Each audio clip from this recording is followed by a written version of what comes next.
l'entrepreneuriat agricole. Avant de commencer, je vais me présenter. Je suis Bachir Diallo, chef d'entreprise dans la communication et également entrepreneur agricole avec une ferme à Sibi et une exploitation à Kati où je fais de l'aviculture et la pisciculture. C'est moi qui vais modérer ce webinaire ce soir. Et je serai en compagnie de Alam Sibi. Bonsoir Alam. Il y aura également Anor Ag Soueloum, qui est agronome de formation et fondateur de la ferme ECA, située à Sanankoroba. Et plus tard, on sera rejoint par Ousmane Konaté, qui est le fondateur de la Maison du Fermier à Baguineda. Et donc, à Alam, j'ai oublié de préciser qu'elle est entrepreneur agricole dans la région de Caille. D'accord, donc petite précision, tous nos panélistes ainsi que moi-même, nous sommes membres de l'association L'Union des ambassadeurs. Et avant de commencer, je voulais juste faire un petit brief sur l'Union des ambassadeurs. Donc, c'est un réseau de professionnels et d'entrepreneurs qui sont en grande majorité issus de la diaspora. Et ce sont des personnes qui ont fait le choix de rentrer, apporter leurs compétences au service du Mali. L'objectif du réseau, c'est d'œuvrer au développement du Mali. Notre objectif est de faciliter l'intégration des porteurs de projets et réduire leur taux d'échec. Donc, c'est ce qui nous amène ici d'ailleurs ce soir, parce qu'on sait que souvent, c'est le manque d'informations qui fait que les projets ne fonctionnent pas toujours. Donc, ce soir, l'objectif de notre échange, c'est de fournir des connaissances de base sur l'entrepreneuriat agricole, expliquer les éléments nécessaires à l'élaboration d'un projet d'entreprise agricole et donner des conseils par rapport au choix de la terre, des cultures ou des animaux à élever. En gros, il s'agit de permettre aux participants d'être mieux outillés avant de se lancer dans l'entrepreneuriat agricole. Donc, je sais que vous êtes nombreux à nous suivre sur Internet.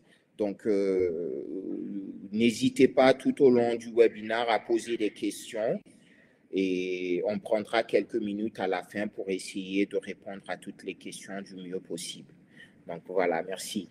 Donc, on va démarrer directement avec les panélistes, notamment Alam.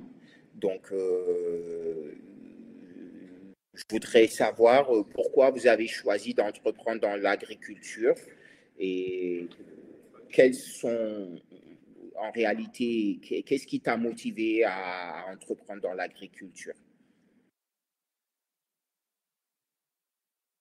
Non, il faut te présenter d'abord bien. Ouais, je vais me présenter. Bonsoir tout le monde. Donc, moi, c'est Alam Sibi. Donc, j'ai 37 ans bientôt. Je suis de formation RH. Donc, j'ai un Master 2 en ressources humaines. J'ai travaillé dans les ressources humaines pendant 9 ou 10 ans. Avant d'arrêter il y a environ 2 ans pour une reconversion professionnelle. J'ai décidé de... et puis, je vis en région parisienne. Donc, contrairement à Anor et Ousmane, je ne suis pas sur place. Je ne suis pas au Mali. J'ai fait des allers-retours pour l'installation, mais sinon, je vis en région parisienne. Donc, moi, je me suis lancée dans l'agriculture, en fait, pour des raisons un peu différentes que les autres panélistes. Moi, c'était plutôt, en fait, pour développer une activité dans mon village, dans le village de mon père, donc qui est dans la région de Caille, à 1 heure de Caille, un petit village. En fait, donc c'est vraiment un petit village isolé, comme beaucoup de villages maliens. Et en fait, je voulais trouver une solution pour leur apporter en fait une activité professionnelle qui corresponde à ce qu'ils font déjà actuellement. donc ils sont déjà dans l'agriculture et l'élevage. Mais je voulais en fait structurer ça de manière un peu plus moderne et un peu plus. En fait, ils ont leur manière à eux de faire, et moi, je voulais faire en fait ma structure dans laquelle ils pourraient travailler en fait et se développer des compétences et développer en fait un autre projet agricole. Donc en fait, c'était surtout pour apporter en fait une activité professionnelle génératrice de revenus dans le village de mon père. Donc pas forcément pour moi me générer des revenus. Donc, et d'ailleurs, c'est pas le cas. Donc c'était vraiment pour eux en fait, pour éviter qu'il y ait des migrations vers l'Europe, qu'il y ait des migrations vers les grandes villes. Donc c'était pour leur permettre de rester sur place tout en ayant une activité professionnelle. Donc c'est ce qui m'a en fait motivée à faire ce choix. Voilà. Ok, merci Alam. Je vais demander à Ousmane Konaté de se présenter et de nous expliquer un peu ce qui l'a motivé à se lancer dans l'agriculture. Bonsoir à tous, Ousmane Konaté. Donc, il faudrait dire qu'est-ce qui m'a. Je m'appelle Ousmane Konaté, ancien footballeur, désormais je suis fermier. Et quand on parle de motivation en agriculture, ma motivation elle vient sur un coup de tête, je veux dire. Je regardais un documentaire et le documentaire il me disait qu'une famille malienne, américaine, consommait 47 kg de poulet par an et en France elle était à 37 kg par famille. Et là, mon cousin me pose la question, d'après toi, combien consomme une famille malienne de poulet par an? Et moi, j'étais choqué de voir que le Mali, on consommait moins d'1 kilo par famille par an. Moi, ce jour, j'ai décidé de faire une promesse. J'ai dit, moi, je ferai en sorte que chaque famille malienne puisse consommer du poulet. Donc, d'où j'ai pris l'initiative de rentrer, m'installer et lancer en agriculture.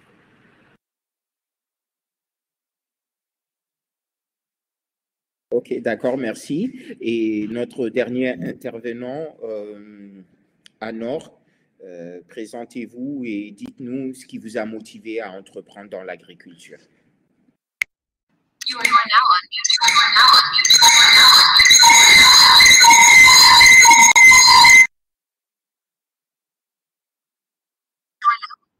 Bonsoir à tous. Donc moi c'est Anor Axweloum. Je suis belgo-malien et je suis agronome de formation. Donc j'ai étudié l'agriculture et l'agronomie à l'étranger, en Belgique. Et j'ai ensuite travaillé pendant 8 ans dans un groupe privé qui était aussi dans une multinationale, on va dire, qui est aussi dans l'agriculture. Donc dans l'EVA et le PAME à Huil. Et par la suite, maintenant, depuis 3 ans, je suis revenu au Mali, où j'ai une ferme. L'activité de base, on va dire, c'est l'aviculture. Et on est en train de diversifier petit à petit. Donc, comment s'est fait le choix d'entrepreneur agricole? C'est simple, j'ai déjà étudié ça, donc c'est déjà une passion pour moi. Et l'idée de l'aviculture, en fait, moi, il y a plusieurs années de ça, quand j'ai quitté le Mali, j'ai d'abord travaillé comme passe-courrier, ce qu'on appelle ici passe-courrier en France. Et c'était dans des élevages de faisans et de perdreaux. On va dire que ce sont des animaux un peu comme les cailles. On connaît tous les cailles au Mali. Donc, c'est de là que m'est venue l'idée, en fait. Voilà. Donc, je me disais, bon, les faisans, on ne peut pas faire ça au Mali, mais les poules, on pourrait faire ça au Mali. Donc, c'était un peu un rêve. Quand j'étais étudiant déjà en agronomie, je voulais revenir au Mali pour faire de l'aviculture, sans savoir qu'il y avait une filière avicole, sans savoir qu'on pouvait aussi se faire de l'argent. C'était un rêve à la base. Donc, quand j'ai commencé à travailler, j'ai commencé à économiser, et tout en me disant toujours que je vais retourner au Mali, me lancer, faire ma ferme avicole. Donc voilà, c'est comme ça que j'ai commencé.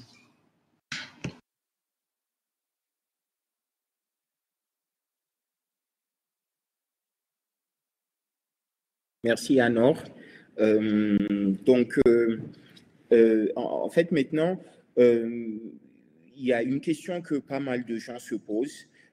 Pour vous qui entreprenez dans l'agriculture, est-ce que l'agriculture est réellement rentable? Donc, je vais vous passer la parole à chacun. Dites-nous, est-ce réellement rentable en réalité?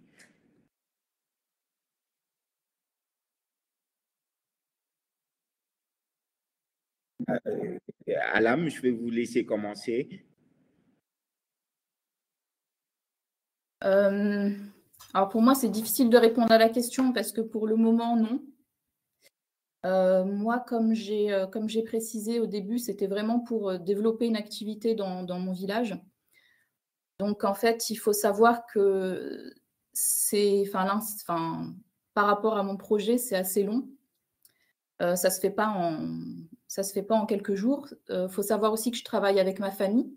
Donc les personnes qui gèrent ma petite ferme sur place, c'est mes cousins, mes oncles, les femmes de la coopérative aussi qui donnent un coup de main, qui sont pour la plupart des cousines, des tantes, cousines éloignées. Enfin bon, on est un peu tous plus ou moins de la même famille dans le village.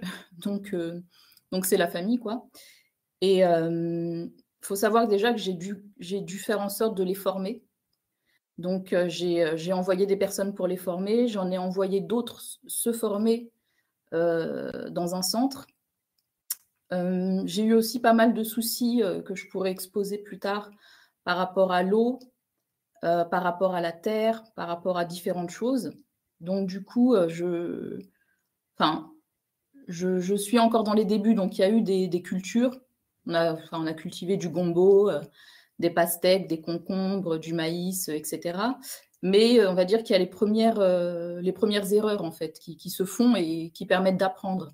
Donc ils avaient mal clôturé le champ, donc au final une partie des cultures a été mangée ou piétinée par les animaux.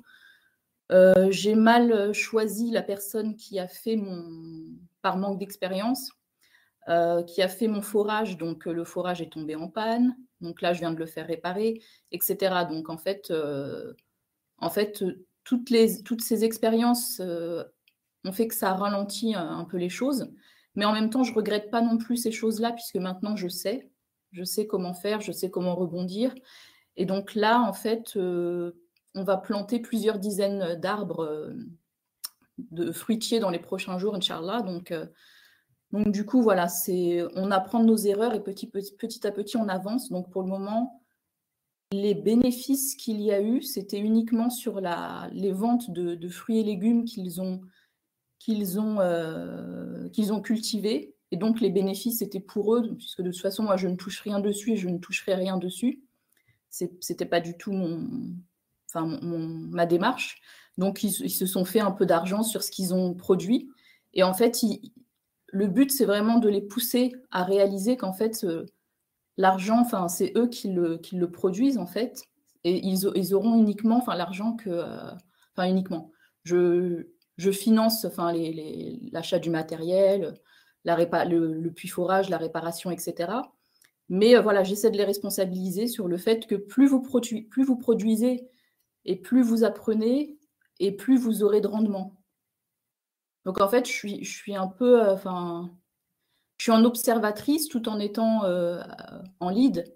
Et en fait, tout viendra un petit peu d'eux. Donc je les pousse, je les motive. Et c'est aussi un peu difficile de leur permettre de changer de mentalité, puisque c'est des personnes qui n'ont pas été à l'école du tout. C'est vraiment un village reculé. Bon, maintenant, il y a une école, mais que depuis 3-4 ans. Donc mes oncles, mes cousins n'ont vraiment pas eu tout ce bagage-là. Donc en fait, là, ils apprennent. Donc ça prend du temps. Ça prend du temps, mais au moins, je vois l'évolution petit à petit. Et donc je pense que dans quelques temps, ça pourra devenir un peu rentable. En tout cas, le but, c'est que ce soit rentable pour eux. Mais pour le moment, ce n'est pas encore le cas. Merci, Alam. C'est vrai que votre cas, il est un peu particulier puisque l'objectif, c'est vraiment d'aider les gens sur place. Donc, Ousmane, vraiment, c'est une question que pas mal de gens se posent. Est-ce que l'agriculture est rentable? Bon, moi, je vais être court. Quand j'ai toujours tendance à le dire à tout le monde, il n'y a rien de plus rentable que l'agriculture. Moi, pour le pratiquer, j'ai toujours c'est le métier le plus rentable au monde aujourd'hui. J'ai dit, aujourd'hui, le seul métier qui te permet de dire, si tu dis, j'y vais 100 000 une année, tu le fais en agriculture. Et moi, je te donne les moyens. Or, pour moi, c'est la seule chose où tu peux le faire. Donc, voilà, quoi.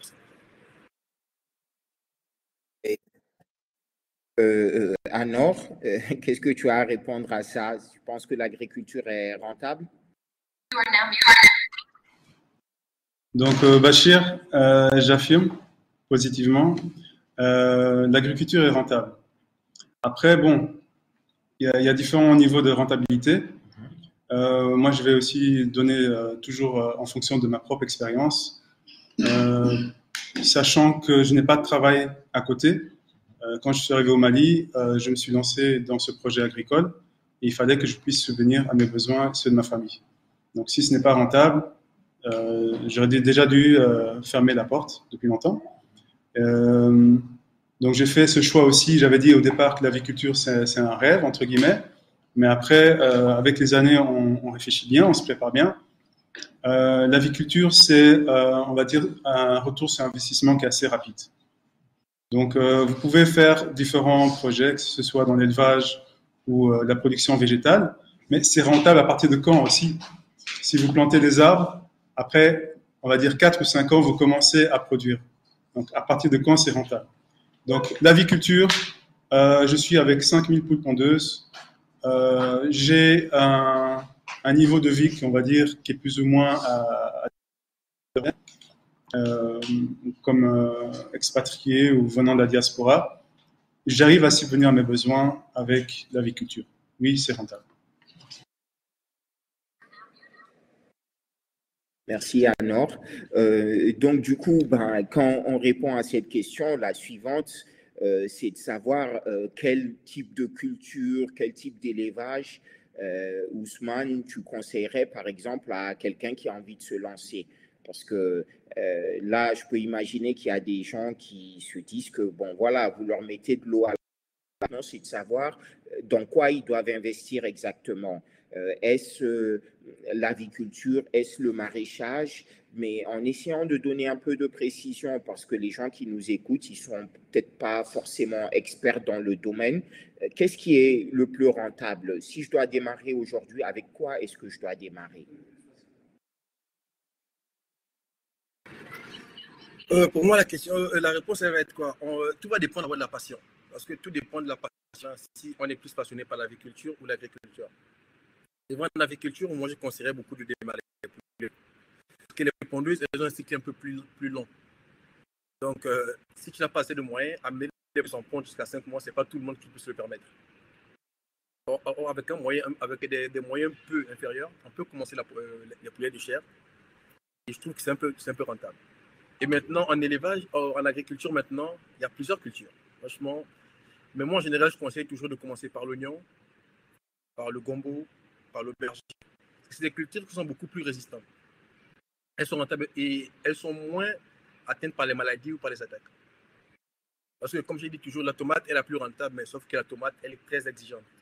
Une personne qui n'a pas d'expérience ne peut pas vraiment se mettre sur des cultures comme le melon, la tomate, tout ça.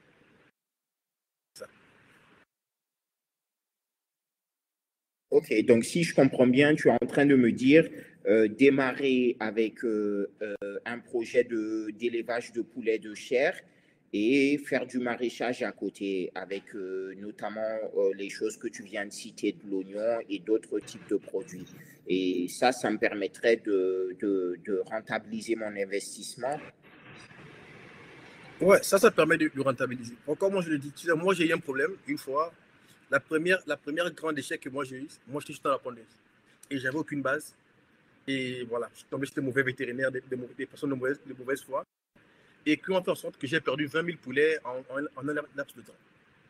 Et tout étant mes économies, donc j'avais pas d'autre entrée. Et bon, après, si une maladie survient, si tu n'as pas d'autres sources de revenus, c'est un peu difficile. Sauf qu'aujourd'hui, moi j'ai un peu diversifié. En diversifiant, je suis dans le maraîchage, je suis dans l'arboriculture. Et souvent, j'ai des pertes au niveau de la pondeuse, mais je ne le ressens pas. Donc aujourd'hui, parce qu'avec moi aujourd'hui, les entrées du maraîchage vont couvrir les pertes que tu as d'un côté. Et puis les deux se valent, parce que tu vas avoir la fiente que de la vendre, tu la mets dans ton potager, dans ton jardin, et ça permet de faire vivre autre truc. Donc moi, je suis un peu dans ce système un peu intégré, qui fait en sorte qu'aujourd'hui, malgré les pénuries d'engrais, moi, je ne ressens pas ça, parce qu'aujourd'hui, tout vient de chez moi. Donc dans ce cas, moi, j'encourage vraiment les gens à aller vers ça. Donc aller vers 2 ou 3 spéculations. D'accord, d'accord, je comprends un peu. Maintenant, Anor, c'est vrai que toi, dans ton cas, tu es dans les poules pondeuses. C'est vrai que Ousmane, il a raconté son expérience professionnelle et d'ailleurs, on va y revenir après. C'est vrai qu'il y a une nécessité de se former avant de se lancer. Mais Anor, je sais pas, par rapport aux poules pondeuses, toi, tu sembles bien gagner ta vie avec ça. Je sais pas, quel conseil tu donnerais à quelqu'un qui a envie de se lancer dans ça? Est-ce qu'il peut démarrer avec ça et rentabiliser sa ferme?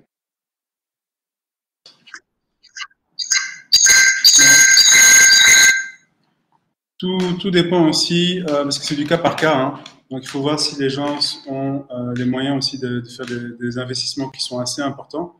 Moi, j'ai commencé avec des poules pondeuses, 5000 poules pondeuses.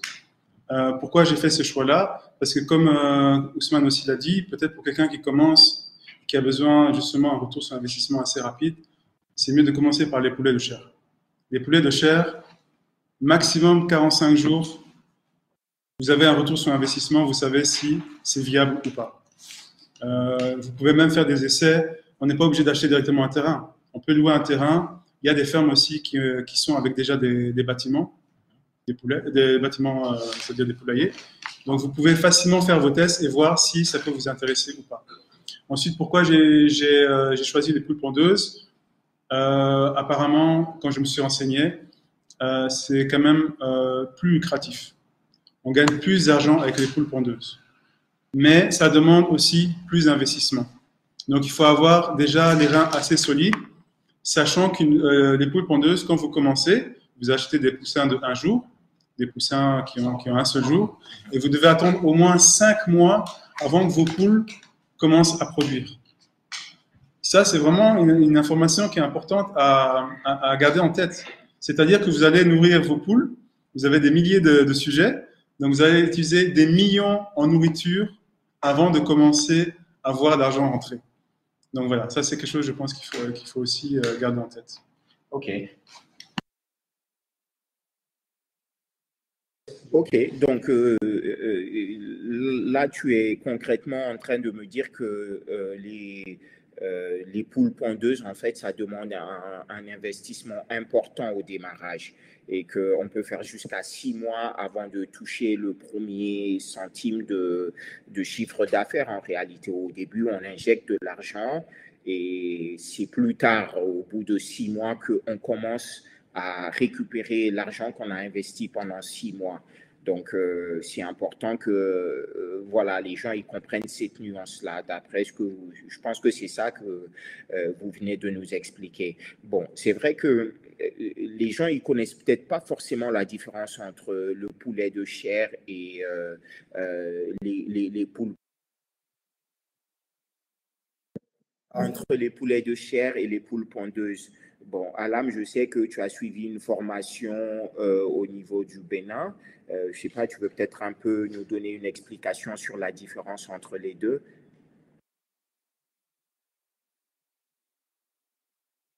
Alors, bon, le poulet de chair, comme son nom l'indique, il est utilisé pour sa chair. Donc, on va acheter des poussins et puis on va les faire grandir donc pendant environ 45 jours. Ça dépend, il y en a, ça va être. Ça tourne autour de 45 jours pour qu'ils aient leur taille adulte. Et donc, à la vente, on les vend tout simplement pour leur chair. Les poules pondeuses, ça va être. Donc, le but, c'est de récolter leurs œufs. Et le souci, c'est qu'il faut attendre en fait leur maturation ovarienne. Donc, il faut attendre qu'elles soient capables de pondre. Donc, on les achète aussi la plupart du temps en tant que poussins. On attend qu'elles deviennent poulettes pour qu'elles puissent ensuite passer à l'étape où elles sont capables de pondre. Donc, pendant ce temps-là, on les nourrit, on les soigne. Donc, il peut y avoir les frais de vétérinaire, les frais d'alimentation, avant qu'elles soient en mesure de pondre des œufs. Voilà. Après, au niveau de la ponte, on peut aussi préciser qu'une poule pond, vous me redirez parce que j'ai peut-être un peu oublié, je ne sais plus si c'est 2 œufs toutes les 48 à 72 heures ou un œuf toutes les 24 heures, je ne sais plus exactement. Ça dépend après aussi des espèces, j'imagine. Mais en gros, les poulets de chair, donc c'est pour leur chair. On les vend en tant que poulet, donc pour leur viande. Il faut compter une moyenne de 45 jours avant de pouvoir qu'ils aient leur taille adulte et de pouvoir les vendre. Alors que les poules pondeuses, il faut attendre donc leur maturité ovarienne et donc il faut attendre environ 5 mois pendant lesquels on les nourrit avant de pouvoir récolter les œufs. Et Alain, merci pour la précision. Ousmane, ça serait bien que tu nous dises à peu près quel est le besoin en investissement pour quelqu'un, avec combien il peut démarrer pour se lancer dans un projet de poulet de chair. Mais au-delà de ça, c'est vrai qu'en tant qu'acteur aussi du secteur, notamment de l'aviculture, je pense qu'il y a un point qu'il faut qu'on explique un peu aux gens, c'est notamment la distribution. Parce que ce soit pour les œufs ou la viande de poulet de chair, si on ne met pas en place un réseau de distribution pour pouvoir les écouler après, on produit et on n'a pas forcément de bénéfices. Donc, je ne sais pas si tu veux en parler un peu, Ousmane.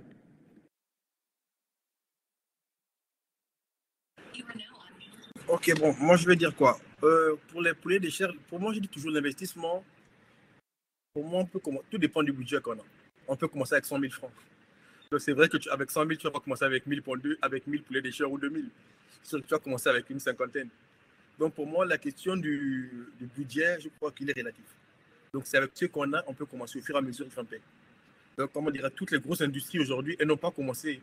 Il y a des industries aujourd'hui qui ont 300 000 poulets par mois. Mais or, au début, elles ont commencé par 1000, 2000, 3000, elles sont parties.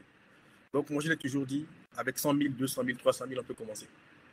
C'est vrai, c'est pas aussi rentable que quelqu'un qui va faire le cours. Donc c'est vrai, comme tu as parlé du système de distribution, il est très important. Aujourd'hui, c'est le plus gros problème. Parce que quand on va parler en aviculture et en agriculture, c'est la même chose. On verra beaucoup de gens qui produisent beaucoup, mais après, c'est pour aller vendre à des prix vraiment bas. Donc il faudrait vraiment s'y connaître, développer un bon réseau. Ça, c'est pour quand tu es en pondeuse et en chair, quand tu toute l'année. Et puis en maraîchage, il faudrait vraiment connaître les périodes à laquelle produire. Et je vais prendre un exemple juste sur l'oignon. Si on va sur l'oignon, on va voir que si on vend l'oignon en fin décembre, début janvier, on vend le kilo quasiment à 600 jusqu'à 900 francs le kilo. À partir de mi-janvier, on est déjà à 200 francs, 150 francs. Donc, tu peux voir deux personnes ont produit, ont eu les mêmes résultats. Supposons, on va dire, ils ont eu 100 tonnes à l'hectare, 100 tonnes à l'hectare.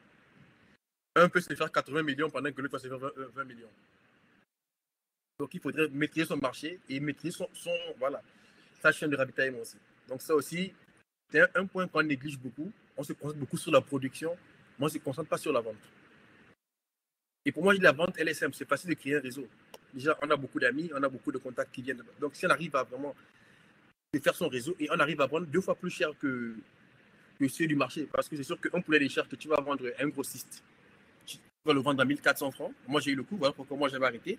Avant de maintenant. Avant, moi, je produisais quasiment 5000 poulets de chair par semaine.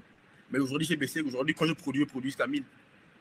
Donc, pour moi, le plus important pour moi, c'est de créer mon marché et d'avoir un marché que je peux vraiment ravitailler et qui peut me payer les sous dont j'ai besoin. Parce que supposons, quand tu fais 5000, pour moi, mon carnet me donne 1000 et une personne qui peut prendre 1000 poulets. Donc, avec toutes les personnes, il peut me prendre 1000 en 10 jours. Mais s'il veut prendre 5000, les 4000, je suis obligé de les vendre aux revendeurs. Et moi, j'ai eu ces coûts au début, parce que je ne maîtrisais pas. J'arrivais à vendre un poulet. J'arrivais à vendre le kilo à 1400 francs. Et devant toi, le cas, il le revendait à 2500. Sachant qu'il n'a fait aucun travail. Lui, il n'a juste fait que DPC, enlever le truc et revendre. Donc, d'où l'importance de vraiment maîtriser son marché. Donc, essayer de connaître le marché avant de vraiment produire. Ok, d'accord. Donc, pour bien retenir ce que tu as dit, tu nous expliques qu'en réalité, le budget, il est relatif. Ça va dépendre de l'argent que tu as. En fonction de l'argent que tu as, on pourra déterminer la quantité de poules pondeuses que tu peux faire. Donc, ça rend le budget assez relatif.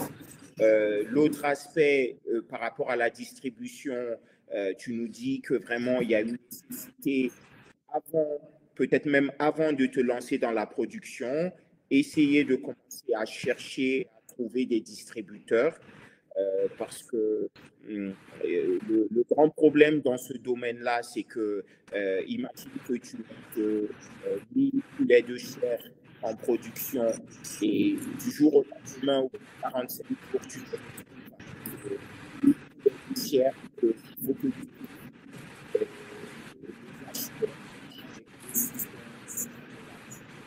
On t'entend plus, Bachir. On t'entend plus.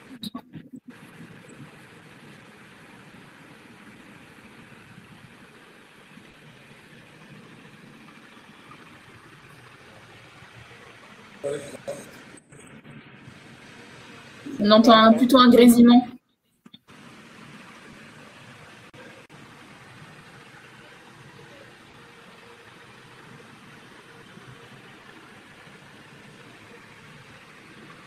On Ça passe pas, ça passe pas.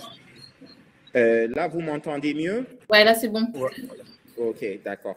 Donc, j'essaie de récapituler un peu ce que Ousmane a dit, la nécessité vraiment de chercher et trouver des clients avant de se lancer dans la production. Et vraiment faire le travail en fonction du budget. Un peu plus au poules pondeuses, combien il faut pour se lancer et comment on peut commercialiser nos produits. Voilà, donc pour les poules pondeuses, je vais donner les chiffres que je connais. 5000 poules pondeuses. Ousmane, il coupe son micro, c'est ça. Ouais. Donc 5000 poules pondeuses. Au niveau investissement, un bâtiment que j'ai fait, c'est 17 millions de francs CFA.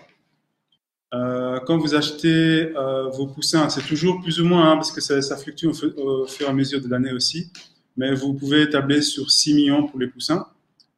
Et maintenant, pour pouvoir arriver au stade poulette, ou au stade où les poules commencent à pondre, on va dire 5 mois, vous devez les nourrir pendant 5 mois, vous pouvez tabler sur 12 millions de francs CFA. Donc ça, c'est, on va dire, plus ou moins les investissements.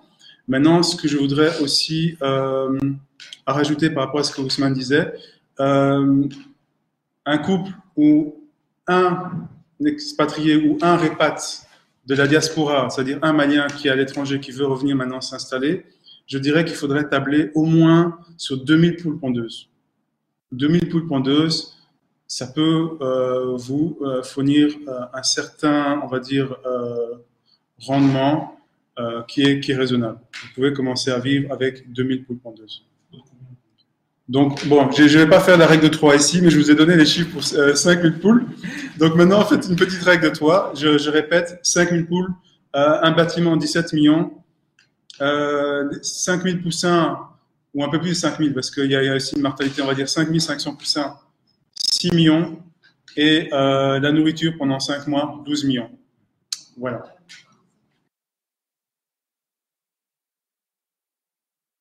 Ok, donc c'est vrai que on a attaqué directement avec la rentabilité parce que je pense que c'est très très important les gens avant de se donner à fond. Excuse-moi 2 secondes.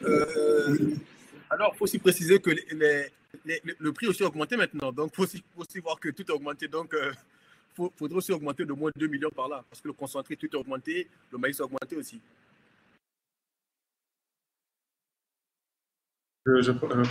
Effectivement, Ousmane, on m'entend? Vous m'entendez? On m'entend? J'ai pas l'impression qu'on m'entend. Si, c'est bon. Ouais. Donc, effectivement, oui, les prix fluctuent et en général, on va dire en tout cas depuis 3 ans, ça a tendance à augmenter. Surtout l'alimentation, le maïs. Quand j'ai commencé, on m'avait dit que ça pouvait descendre jusqu'à 10 000 francs le sac de maïs. Et le minimum que moi j'ai connu, c'est 12 500 francs CFA le sac de maïs de 100 kilos. Et en 2022, juin 2022, on était monté jusqu'à 31 000 francs CFA.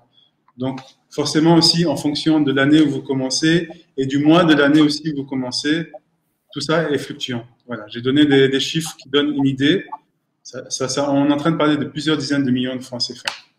Et est-ce que vous pouvez préciser si vous faites votre nourriture, votre alimentation, donc la provente, vous la faites vous-même, ou vous achetez et vous faites le mélange vous-même, donc en achetant du maïs, en achetant du tourteau, voilà, etc. Enfin, et vous faites le mélange vous-même, ou est-ce que vous achetez des sacs déjà faits? Parce que tu parles de sacs de maïs, donc il faudrait peut-être qu'on donne aussi la précision sur le fait qu'il est possible de faire l'alimentation soi-même en faisant des mélanges. Il faut juste savoir comment faire, mais une fois qu'on sait, voilà, on sait faire. C'est quand même moins cher de le faire soi-même qu'en achetant des sacs déjà tout prêts. Et donc là, en fait, quand tu parles de ça, tu le fais toi-même ou tu l'achètes déjà fait? Donc, oui, c'est encore une question qui est importante. En fait, moi, je suis à ma deuxième bande. Donc, on va dire, ça fait plus ou moins 2 ans et demi que je suis dans la production des œufs de table. Et j'ai déjà fait un peu de tout à l'âme. Ça dépend en fait aussi du moment de l'année. J'ai commencé en ayant ma propre formule. Je n'ai pas mon propre moulin à la ferme ou au champ, mais j'achète tous les aliments qui composent la formule pour les poules et je la mets dans un moulin qui mélange, qui broie, qui fait tout pour moi. J'ai commencé par ça. Comme tu dis, non, ça marche bien, c'est efficace. Si vous avez une bonne formule, il n'y a pas de problème. Mais on arrive aussi à un moment de l'année, en tout cas ici au Mali, le maïs devient très cher. Et moi, ce qui m'a embêté, c'est que je pensais que ce n'était que le maïs. Donc, on pouvait aussi penser à faire des stocks de maïs. Ça m'est déjà arrivé d'acheter 30 tonnes de maïs et les stocker au champ. Mais on peut aussi parfois arriver à avoir des pénuries.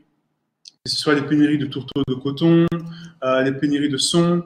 Parfois, c'est les pénuries même de concentrés, donc de protéines végétales qui sont importées au Mali, qui viennent soit de Belgique, soit de Hollande. Donc, même le concentré, parfois, il peut y arriver qu'on fasse face à des pénuries.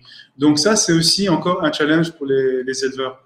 Donc, il y a aussi cette solution où on peut acheter déjà des aliments qui sont faits ici sur place au Mali. Il y a différentes usines, il y a différents producteurs d'aliments, que ce soit bétail, volaille, poisson et autres. Ça existe. Vous pouvez acheter des aliments qui sont déjà faits. Et parfois, c'est plus intéressant. Il peut arriver que le maïs est tellement cher que vous vous rabattez. Ça m'est arrivé de me rabattre sur, je ne vais pas donner de nom, mais sur des produits, des aliments déjà tout faits. Mais bon, il y a aussi des dérives parfois. Quand le prix du maïs devient très cher, eux-mêmes commencent à jouer sur leur formule et ils ne vous préviennent pas. Mais vous, dans les faits, vous vous rendez vraiment compte qu'il y a aussi des conséquences parfois assez négatives. Moi, j'ai commencé ma deuxième bande, j'ai fini ma première bande avec un aliment industriel, je n'ai pas eu de problème. Et quand j'ai commencé ma deuxième bande, c'était en juin 2022, que je ne dise pas de bêtises, fin juin 2022, j'ai commencé avec l'aliment industriel et c'était le moment où justement le prix des maïs et autres était très cher. Et là, j'ai vraiment, mon taux de ponte était très mauvais, j'avais une très grosse mortalité, enfin, ça m'a vraiment posé des problèmes. Donc là, on joue aussi. J'ai recommencé à faire ma propre formule, mais je n'exclus pas que je vais retourner sous l'aliment industriel un jour.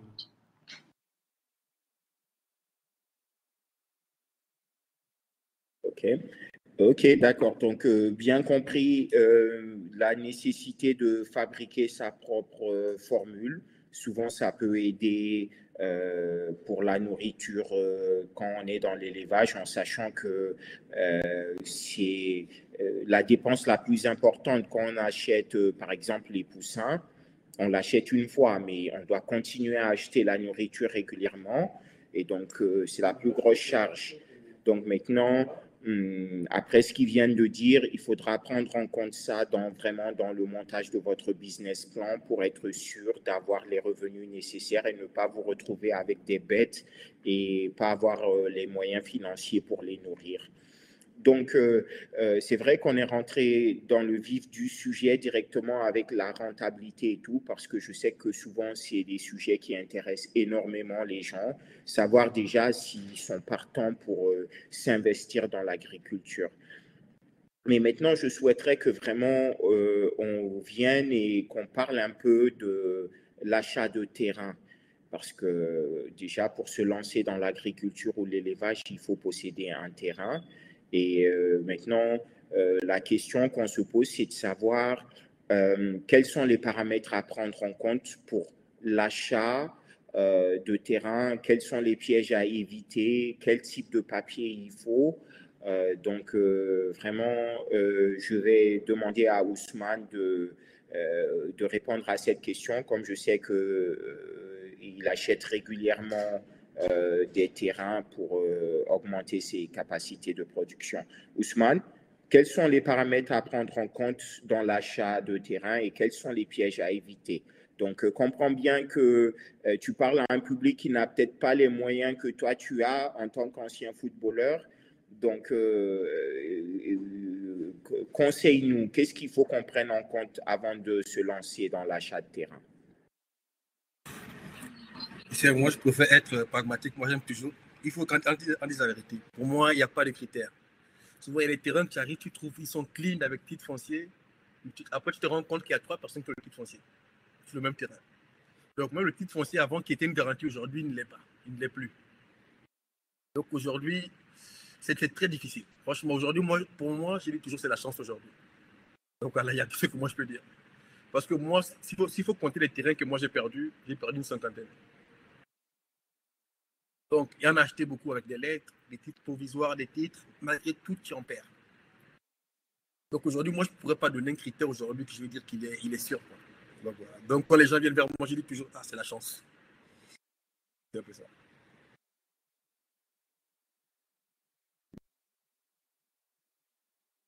Ok, d'accord. Merci pour ton intervention, Ousmane.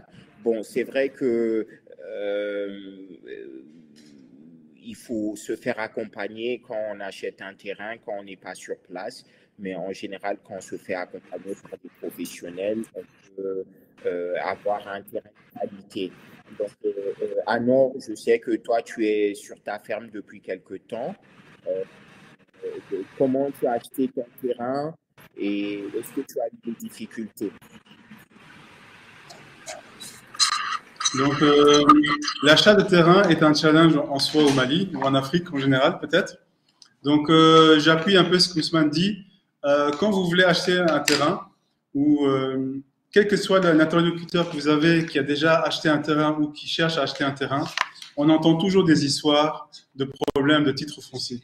Vous voulez acheter un terrain, peut-être il y a déjà 3 ou 4 personnes qui ont déjà acheté ce terrain. Donc, vraiment, ça, c'est aussi un piège. C'est un piège qu'il faut vraiment avoir en tête. Donc, moi, le conseil que je peux donner, si vous avez les moyens, en tout cas, moi, je me suis déjà basé sur je voulais un titre foncier. Après, quand vous voulez acheter ce terrain, passez par un bureau de notaire. Eux, ils vont faire le travail, ils vont vérifier si, au niveau administratif, si au niveau des papiers, tout est en règle. Si ce terrain appartient vraiment à la personne à qui vous voulez l'acheter et si il n'y a pas quel que soit on va dire, le piège qu'il pourrait avoir concernant ce terrain. Ensuite, moi, quand même, quand j'ai acheté mon terrain, j'avais quand même des critères. Donc, des critères, parce que oui, on m'a fait visiter des terrains qui ne m'ont pas plu. J'ai mis plusieurs mois à acheter mon terrain. Dans les critères que moi j'avais, il vous faut un terrain qui est plat. Un terrain qui est plat, mais au niveau de la topographie, si possible, qu'il soit un peu en pente, c'est-à-dire qu'il ne soit pas inondable. Nous sommes au Mali, un pays sahélien, mais durant la saison des pluies, on peut avoir vraiment des pluies qui sont diluviennes. Donc, si vous avez maintenant de l'eau qui reste stagnante sur votre champ, ce n'est pas intéressant pour votre exploitation. D'autres critères, essayez d'avoir quand même un terrain qui soit près d'une ville. Parce que comme on a dit, la vente, l'écoulement de votre production, c'est vraiment un point capital. Si vous voulez pouvoir vivre de ce business ou de cette activité, il faut que vous puissiez écouler votre marchandise. Donc, pour ce qui est de moi ou d'Ousmane, nous sommes dans la zone périurbaine de Bamako. Je suis à 30 km de Bamako. Et aussi, il faut que vous ayez une route d'accès à votre champ. Ça paraît logique ou bête, entre guillemets, mais j'ai parfois visité des terrains, il n'y a même pas de route d'accès. Donc, comment on fait pour travailler? Donc, bon, on connaît toujours on va dire, les réalités africaines ou maliennes. La route peut être mauvaise, mais il y a une route. Ensuite, encore un critère qui pour moi est important, vous devez être près d'une ville ou d'un village, mais pas trop près non plus. Si vous êtes dans un village ou si vous êtes à quelques centaines de mètres d'un village, le problème aussi, c'est que votre main-d'œuvre aura tendance à quitter, dès que vous n'êtes pas au champ, que ce soit en journée ou pendant la nuit, ils vont quitter votre champ pour aller se divertir en ville. Et si vous êtes aussi trop près d'une ville ou d'un village, ça va aussi augmenter les risques de vol. Vous allez tenter toute la jeunesse ou les gens qui sont amenés à vouloir voler dans votre ferme. Donc voilà, ça fait partie un peu des critères que moi j'avais, en tout cas, quand j'ai cherché mon terrain. Merci pour la précision, Anor.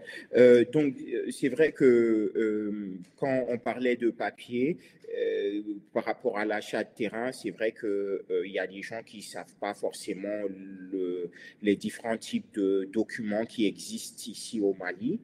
Bon, moi, dans ma propre expérience personnelle, moi, j'en connais 3. Après, Ousmane, Anor et Alam me diront s'il y en a d'autres. En tout cas, déjà pour commencer, il y a l'achat traditionnel auprès des chefs de quartier ou des locaux, c'est-à-dire le village, c'est-à-dire que le terrain, ça va appartenir à une famille. Ils vont te dire que bon, ils veulent vendre X hectares de leur terrain agricole.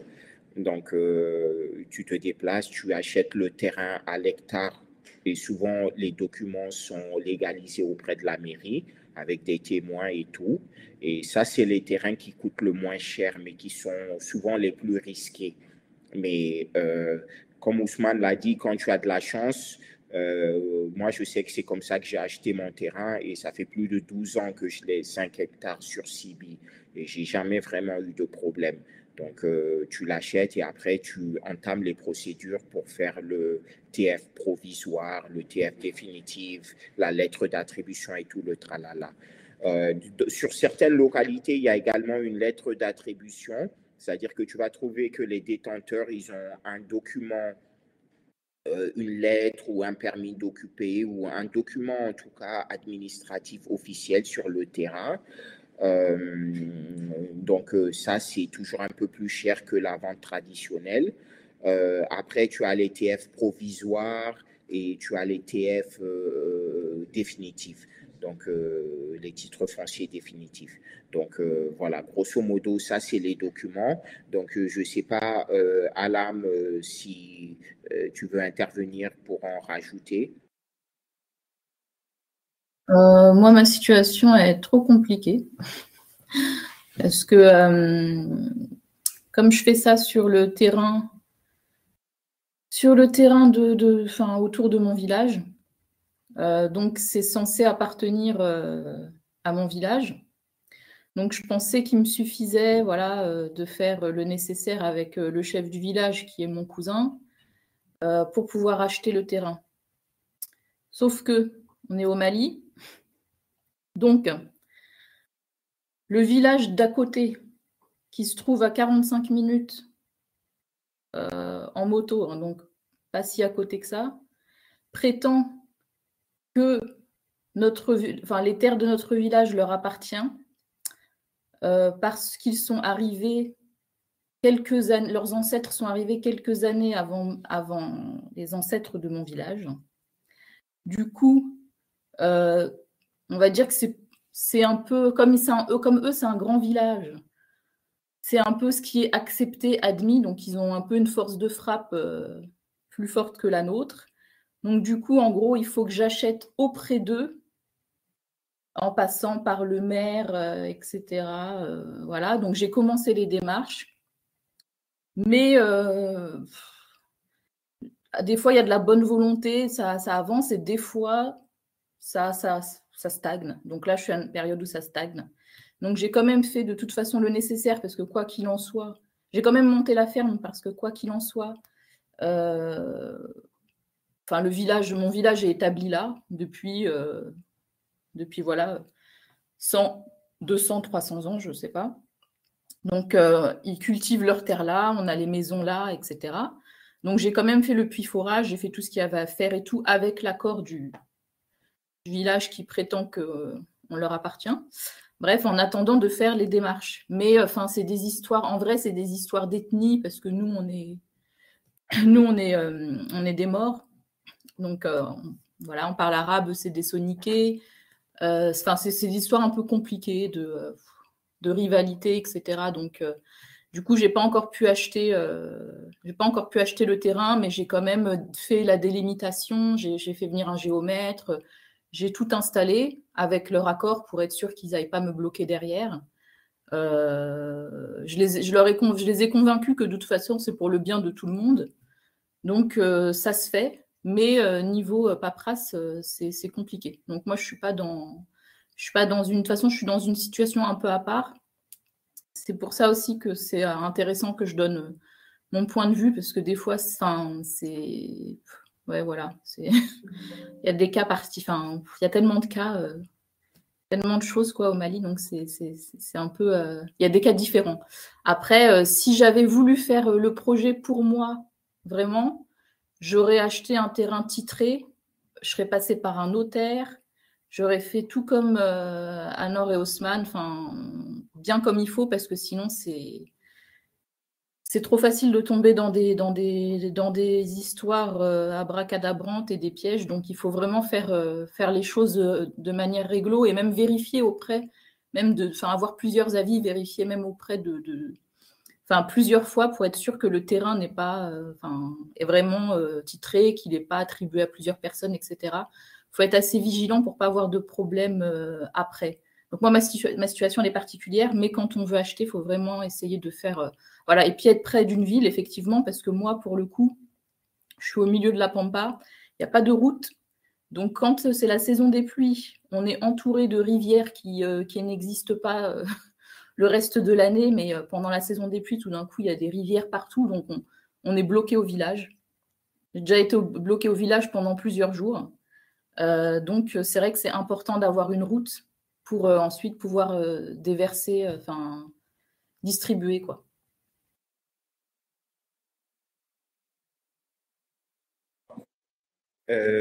Ousmane, tu veux peut-être rajouter quelque chose?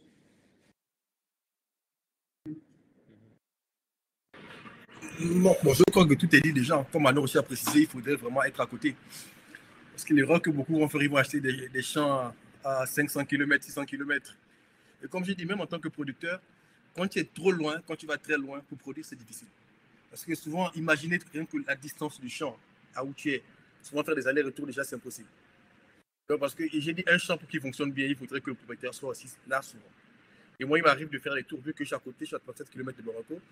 Moi, il y a des jours, je fais 3 fois Bamako, je fais des allers-retours. Donc, tout ça, juste pourquoi? Parce que je suis à côté. Mais si tu vas prendre un champ qui est vraiment très loin, inaccessible, souvent tu produis, tu ne peux pas ramener la marchandise.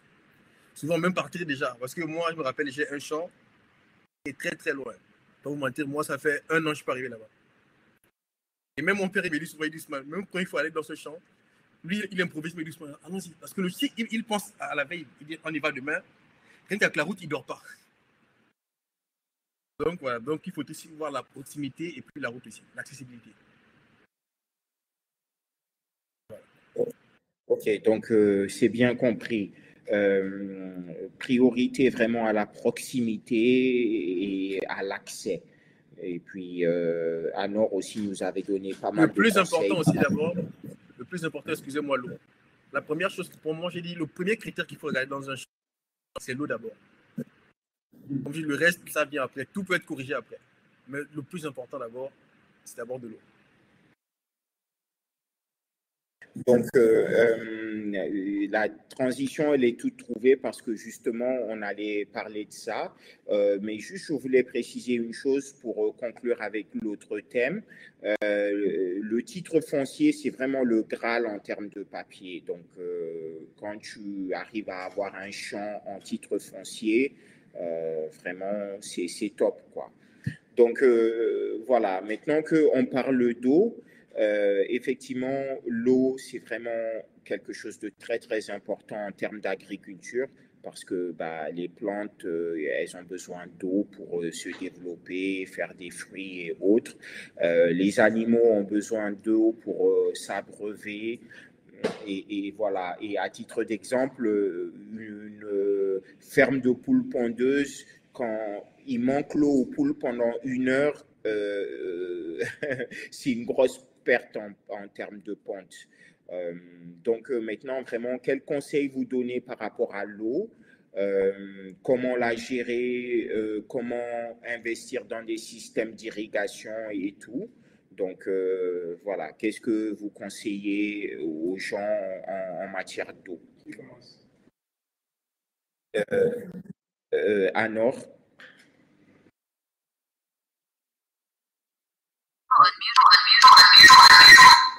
Donc effectivement, l'eau, c'est vraiment un critère qui est très important, comme Ousmane disait. Moi, je peux vraiment les certifier parce que j'ai de l'expérience à ce niveau-là. J'ai été un peu naïf quand je suis arrivé. Je suis arrivé au Mali et je pensais que si on fait un forage de 50 mètres, 100 mètres, 150 mètres, on avait d'office de l'eau. Or, ce n'est pas le cas. Donc, c'est aussi un critère vraiment majeur quand vous voulez acheter votre terrain. Tâchez de vous renseigner là où vous êtes prêt à acheter votre terrain. Allez chez les voisins. Est-ce que c'est une zone qui est facile? Est-ce qu'on y trouve facilement de l'eau? C'est vraiment très, très, très important. Moi, j'ai fait plusieurs forages. J'ai fini par avoir un forage avec un débit qui est vraiment faible. Ça ne m'a pas empêché de travailler. Ça fait 3 ans maintenant que j'y suis. Comment j'ai pallié à ce problème, on va dire, un débit qui est vraiment faible? J'ai construit 2 grands châteaux. 10 mètres cubes chacun, 10 000 litres chacun, 20 000 litres. Donc, en faisant des réserves d'eau aussi, vous pouvez travailler. Et tout en sachant qu'aussi les poules, oui, elles ont besoin d'eau, c'est vraiment très très important. Il faut qu'il y ait toujours de l'eau à disposition, mais c'est pas non plus un élevage qui consomme beaucoup d'eau. Si vous faites de la pisciculture, si vous faites dans la production végétale, si vous plantez de la papaye, si vous plantez des orangers, là, il vous faut vraiment beaucoup d'eau. Donc ça, c'était vraiment très naïf de ma part. C'est aussi peut-être une question de chance. Trouver de l'eau, c'est aussi peut-être une question de chance. Moi, depuis 1 semaine, on était déjà depuis plusieurs semaines sur des forages. Et finalement, après 3 ans, j'ai vraiment eu un forage qui a donné énormément d'eau. Donc, alhamdoulilah. Mais c'est vraiment une source de stress. C'est vraiment une source de stress qui a été quotidienne pour moi. Il m'est arrivé parfois d'appeler mes travailleurs à 2h, 3h du matin pour demander s'il y avait de l'eau dans les châteaux. Donc, assurez-vous qu'il y ait de l'eau. C'est vraiment très important. Ok, merci Anor. Ousmane, qu'est-ce que vous pouvez nous conseiller par rapport à la question d'eau? Bon, pour l'eau, moi je dirais, comme j'ai dit, c'est le plus important. Et maintenant, comme j'ai dit aujourd'hui, moi je conseille à tout le monde d'aller, c'est vrai. Bon, dans les fermes, je conseille toujours un forage. Mais aujourd'hui, pour moi, le Graal aujourd'hui dans les champs, c'est les puits. Pour moi, quand on veut produire, il faut un puits. Parce qu'aujourd'hui, quand on calcule la rentabilité, au Mali, bon, ce que j'ai vu au Sénégal, on a plus d'eau dans les forages. Bon, aujourd'hui, quand on veut une grosse rentabilité d'eau, c'est les puits qui peuvent te donner ça. Et toutes les personnes que moi je connais, ils ont fait beaucoup d'erreurs en allant faire des forages. Et moi, je connais beaucoup. Et toutes les personnes que moi j'accompagne cette année qui ont fait des puits, tu verras qu'en moins d'1 an, eux-mêmes ils te disent qu'avec un puits, ça vaut mieux que 10 forages qu'ils ont. Et après aussi, il y a encore la deuxième option aussi où on va beaucoup sur l'eau. Je ne sais pas, pour vous connaître, ils verront que beaucoup plus bassin de rétention. Parce que moi, je vise beaucoup l'autonomie. Bon, c'est vrai, le bassin de rétention, en élevage, c'est pas trop conseillé. Parce que l'eau, ça allait un peu trop vite. Mais quand on va aller un peu sur du maraîchage, de l'agriculture, moi, je conseille beaucoup d'aller vers des bassins. Donc, le puits, un forage, ça va. Mais quand on va sur les puits, parce qu'en général, quand on veut regarder en agriculture, sur 1 hectare, on a besoin de minimum 50 mètres cubes d'eau par jour. C'est entre 50 et 80 mètres cubes par hectare. Et franchement, je ne vois pas au Mali, je ne connais pas de forages qui peuvent te donner ça par jour. Même si tu as un forage qui te le donne, tu vas dépenser beaucoup plus parce que la pompe doit être plus costaud. Donc, tu vois. Donc, en général, moi, je conseille beaucoup les puits. Et les puits sont beaucoup moins chers.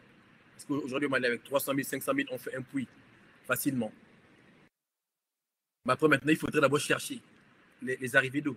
Comme j'ai dit, le plus important, c'est l'arrivée d'eau. Parce qu'il y a des gens qui me disent, oui, j'ai fait un grand puits, j'ai fait des grands puits. Le plus important, ce n'est pas le grand puits. Le plus important, c'est d'avoir les bonnes arrivées d'eau.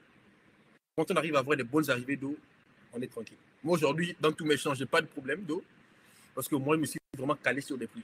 Et avoir des crêpes et sans problème.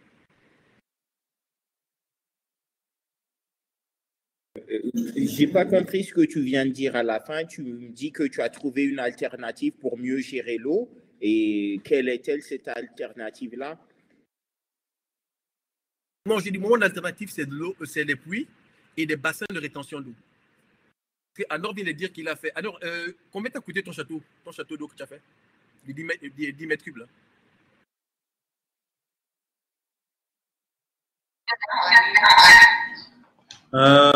Si je me rappelle bien, un château de 10 mètres cubes en 2008, vous avez payé 2 millions de francs CFA.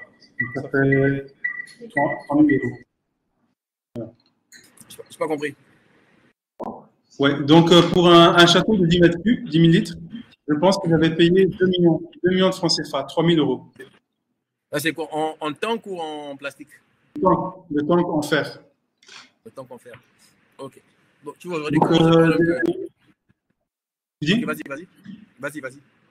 Des deux châteaux, il y en a un qui a 12 mètres de hauteur. Non, 10 mètres de hauteur et l'autre 8 mètres de hauteur.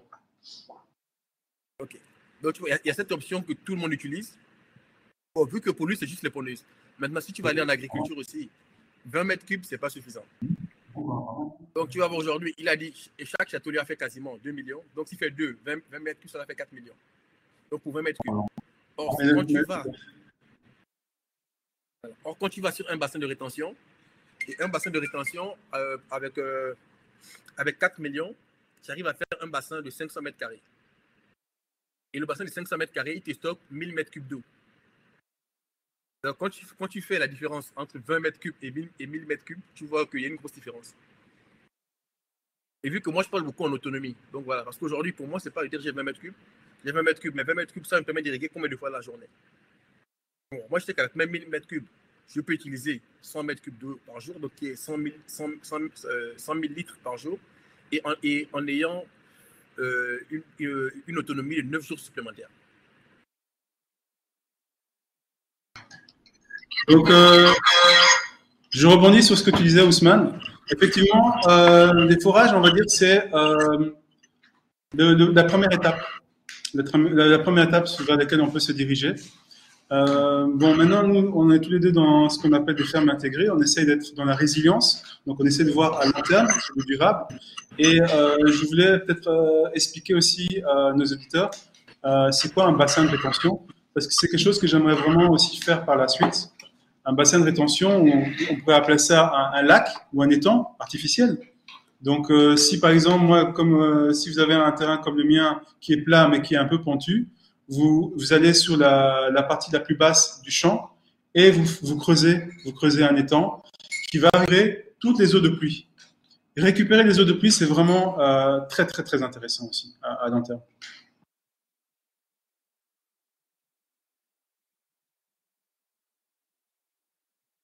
Ok, merci Anor. C'est vrai que on comprend un peu mieux. Moi, j'ai eu la possibilité de visiter le champ d'Ousmane, et c'est vrai que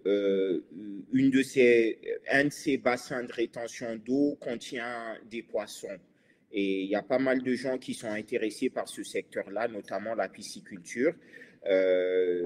Moi, j'en fais, je vais peut-être en parler après, mais je sais que Anor en fait un peu, ainsi qu'Ousmane. Donc, Ousmane, est-ce que la pisciculture, c'est rentable?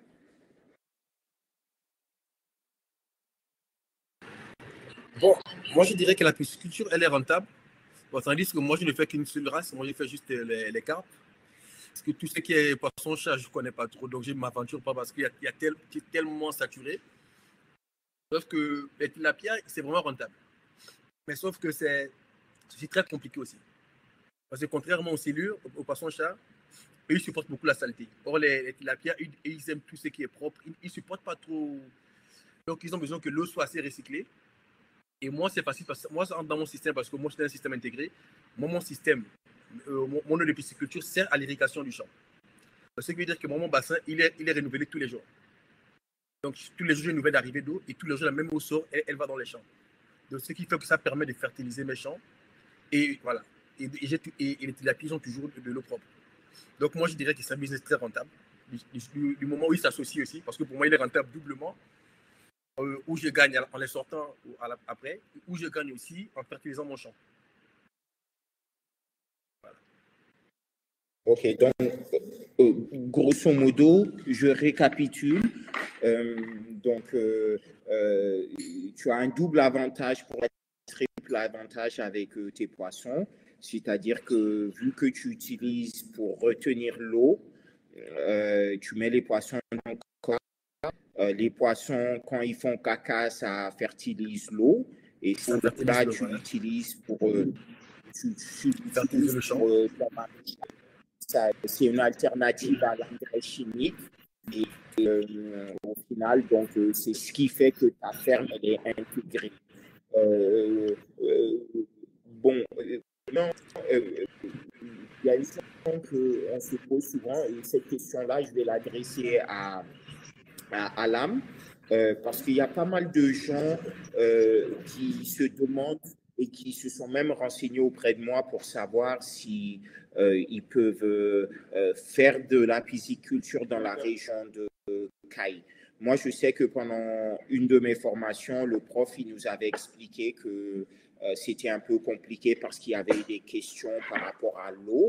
Donc, je ne sais pas, est-ce que tu en fais à ta ferme là-bas sur Caille ou bien est-ce que tu connais des gens qui le font, la pisciculture à Caille?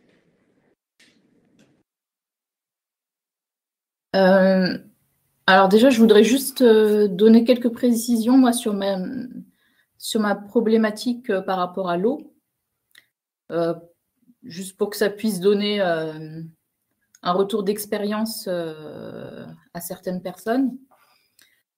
Moi, en fait, j'ai fait 3 devis environ avant de faire mon château d'eau. Le souci, c'est que j'ai fait confiance. En fait, j'ai demandé à quelqu'un que je connaissais qui avait fait le château d'eau pour eux. Et donc, on m'a donné un nom. Donc, du coup, sur les 3 devis, il était le moins cher. Je me suis dit, bon, allez, ok, il est le moins cher, on me l'a recommandé, je vais me lancer avec lui. Le souci que j'ai eu, c'est qu'en fait, ce n'était pas un vrai foreur, c'était plutôt un commerçant. Du coup, en fait, il m'a refourgué son matériel, c'est-à-dire qu'il avait bien fait le truc, ou plus ou moins bien fait à la personne qui me l'avait recommandé, mais à moi, en fait, il m'a refourgué son matériel, c'est-à-dire que je me suis retrouvée avec un forage, donc, bon, d'après lui, soi-disant 120 mètres de profondeur. Donc après, il y a tous les tuyaux, la pompe, et ensuite, en fait, j'avais demandé aussi un bassin de rétention. Le souci, c'est qu'en fait, il m'a mis des tuyaux hyper fins. Du coup, le bassin met énormément de temps à se remplir, puisque les tuyaux sont fins, quoi. Donc l'eau est déversée lentement. Il m'a mis des robinets domestiques, c'est-à-dire les petits robinets de maison, au lieu de me mettre des robinets puissants, en fait, qu'on trouve dans l'agriculture. Il m'a mis du matériel domestique, donc des tuyaux fins, des petits robinets, comme s'il construisait un forage avec ensuite, pour une maison. Voilà. Donc, du coup, je me suis retrouvée avec du matériel qui n'était pas du tout adapté à l'agriculture. Donc, j'ai un bassin qui se remplit hyper lentement, une pompe qui, au final, j'ai dû la changer, là, ça fait à peine 1 ou 2 semaines. Parce qu'en fait, elle a tenu 1 an, quasiment. Mais en fait, on s'est rendu compte qu'il nous avait mis une pompe pour un forage de 80 mètres carrés maximum, 80 mètres de profondeur maximum, alors que nous, c'est apparemment 120 mètres de profondeur. Donc, en fait, tout ça pour dire qu'il faut faire très attention sur qui fera votre forage. Parce que si vous vous retrouvez comme moi avec un commerçant qui vous met des pièces en fait, qui l'arrangent, parce que vous n'avez pas l'expérience nécessaire, vous vous retrouverez comme moi à devoir changer tout le matériel petit à petit. Donc là, j'ai changé la pompe, j'ai mis une pompe plus puissante, j'ai rajouté un panneau solaire. Le prochaine étape, je devrais changer les tuyaux pour mettre des tuyaux avec un diamètre plus large. Les robinets, je vais les changer aussi, etc. Donc au final, voilà quoi. Donc faites très attention sur qui vous prenez et vraiment montrer vraiment à ce fourreur qu'est-ce que vous voulez exactement, quel type de robinet, quel type de pompe, etc. Essayez de vous faire accompagner par quelqu'un qui connaît déjà. Parce que sinon, ça vous coûtera cher après. Donc voilà, ça c'était mon expérience par rapport à l'eau. Pour ce qui est de la pisciculture, donc moi, j'en fais pas encore, mais mon but c'était aussi d'en faire dans un bassin de rétention d'eau. Donc comme pour Anor et Haussmann, pour moi c'est l'agriculture intégrée qui est intéressante et c'est ce que je veux faire. Donc oui, avoir des poissons dans le bassin, vider le bassin quand il faut en fait pour que cette eau puisse fertiliser les terres, puisque c'est l'engrais, on va dire, un des meilleurs, si ce n'est le meilleur engrais pour la terre, les déjections des poissons. Alors moi, je ne l'ai pas encore fait, mais si je le faisais, je prendrais plutôt des tilapias, puisque les tilapias, donc il n'y a pas besoin de changer l'eau régulièrement. En tout cas, là où j'ai fait ma formation, ils gardaient l'eau plusieurs semaines, voire plusieurs mois.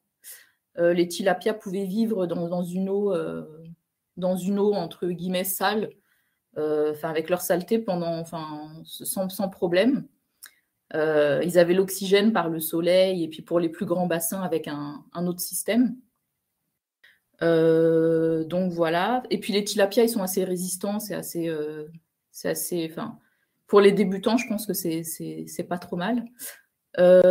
Ensuite, est-ce qu'on peut faire de la pisciculture à caille? Tu veux dire les silures? Non, les tilapias. Ok. Les tilapias, ouais. Les silures, c'est une autre. C'est assez. Ça a l'air assez un peu plus complexe à gérer, mais je n'ai pas du tout été formée sur ça. Il y avait une formation parallèle, je ne sais pas trop. Non, pour bien comprendre, tu parles bien des poissons-chats. C'est les poissons-chats qui sont plus faciles à gérer que. Alors moi, non, c'est les tilapias dont je parle. Les tilapias qui sont plus faciles à gérer. En tout cas, de ce que j'ai appris, on nous disait que. Alors, je ne sais pas s'ils sont plus faciles à gérer, mais en tout cas, on pouvait garder l'eau plus longtemps. Et la façon dont ils nous montraient la formation que j'ai faite, mais elle a été très, très courte sur la pisciculture parce que c'était pas mon but. Moi, c'était plutôt l'aviculture au début, les poulets. Donc, je n'ai pas été formée longtemps. Mais en fait, en tout cas, on nous disait que l'avantage avec les tilapias, c'est que l'eau pouvait rester plus longuement. Donc, on avait moins besoin de la changer. Ils nous disaient qu'ils étaient résistants. Non, pas spécialement résistants, mais qu'en fait, ils se multipliaient très vite et très facilement. On n'avait pas besoin d'intervenir pour la reproduction, contrairement aux poissons-chats, où là, apparemment, il y avait besoin d'intervenir pour leur reproduction. Voilà. Après, je n'ai pas fait la formation des poissons-chats et tilapia, j'ai fait que quelques jours, donc je ne saurais pas développer plus. Après, pour ce qui est de la pisciculture à Caille ou dans la région de Caille, moi j'ai une ferme, il y a une ferme piscicole dans un champ, village pas loin de chez moi, pas loin de mon village. Un monsieur qui fait de la pisciculture avec des grands bassins. Et ça a l'air de bien se passer pour lui et il a l'air de bien s'en sortir. Je pense qu'il faut avoir quand même un bon forage et même deux. Parce que si jamais on se retrouve à court d'eau pour la pisciculture, c'est compliqué. Donc, je pense que tout est une question d'eau. Ça dépend de la zone où on est. Mais à partir du moment où on a de l'eau, on peut faire des bassins et on peut faire de la pisciculture sans problème. Après, il faut être formé, il faut avoir la technique, etc. Mais je pense qu'à Caille, comme ailleurs, on peut en faire. Alors après, c'est vrai que c'est sec, qu'il fait chaud, un peu plus chaud de notre côté, mais c'est faisable aussi.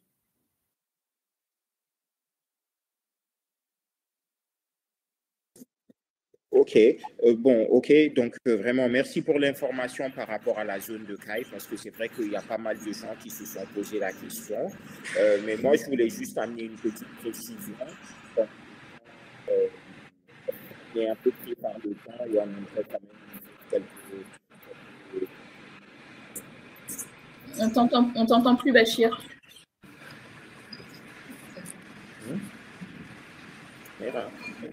Ok. Donc, vous m'entendez mieux? Oui. Voilà, ça va. Ok, d'accord. Donc, comme j'étais en train de dire, c'est que là, je vais un peu intervenir par rapport à la pisciculture. Comme c'est vrai que moi, j'ai suivi une formation dans le domaine et je suis en train d'en faire actuellement, même la pisciculture. Je fais de l'élevage de poissons-chiens. Et en réalité, les poissons-chiens sont plus faciles à gérer que les tilapia.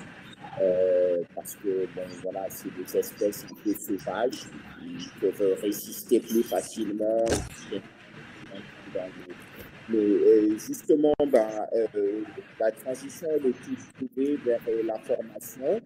La question que j'ai envie de vous poser vraiment pour conclure un peu et dire ça aux questions-réponses, c'est de savoir est-ce qu'en réalité on peut se lancer dans l'agriculture sans subvention? Et en deuxième question, est-ce qu'on peut gérer sa ferme sans être sur place ici au Canada? Excuse-moi, moi j'aimerais revenir d'abord sur un seul point, d'abord que Alain vient de parler, sur la personne sur les fourrages. Aujourd'hui, toutes les personnes, ils font la même erreur au niveau des fourrages. Moi, je conseille toujours ceux qui veulent commencer, prenez un expert. Parce qu'il y a une différence entre plombier de maison et plombier agricole. Parce que beaucoup de gens vont dire, ouais, j'ai eu une personne qui m'a fait un fourrage, il m'a dit 3 millions le complet ou 4 millions le complet. Or, la pompe qui doit être mise dans un fourrage doit être calculée par rapport au fourrage, par rapport au débit d'abord. Parce que même si tu vas acheter une grosse pompe, comme tu vas dire à Alain, si tu vas acheter une grosse pompe, si tu vas acheter une pompe de 10 mètres cubes, mais si ton fourrage ne te donne que 4, tu n'auras que 4. Donc, avant de faire tout, faites d'abord l'étude de sol d'abord, l'étude de pompage. C'est par rapport à l'étude de pompage qu'on va déterminer quelle est la qualité de la pompe qui doit être mise dans le forage. Et parce qu'on va calculer la cote d'installation. Parce qu'en général, au Mali, les gars qui font le forage, ils ne connaissent pas. Ils vont te dire la cote d'installation 80 mètres. Mais il y a un calcul qui doit être fait. Le calcul doit être fait. Si tu mets la pompe à 80 mètres dans le forage, entre le bas et le haut, ça fait 80 mètres. Mais il y a un autre trajet qui va être du haut du forage jusqu'au château. Donc, tu vois que là, on n'est plus à 80 mètres. Donc, il faudrait voir un expert avant de choisir la pompe. Voilà, c'était ça.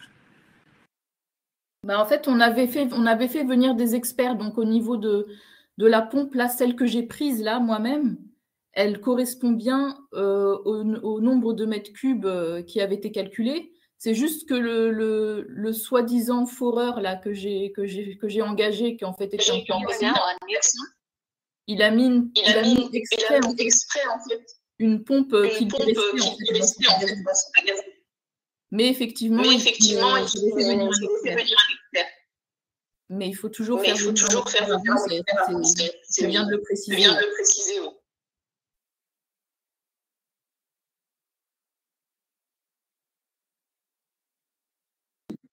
Ok, d'accord, merci. Pour l'information. Maintenant, ma question est de se lancer dans l'agriculture.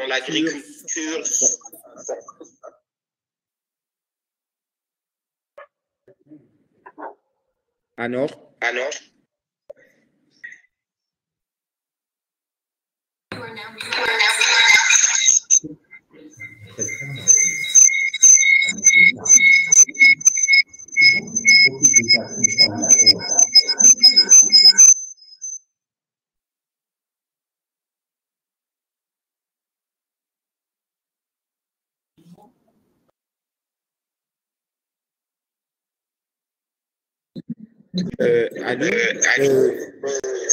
Désactivez votre micro, s'il vous plaît. Merci.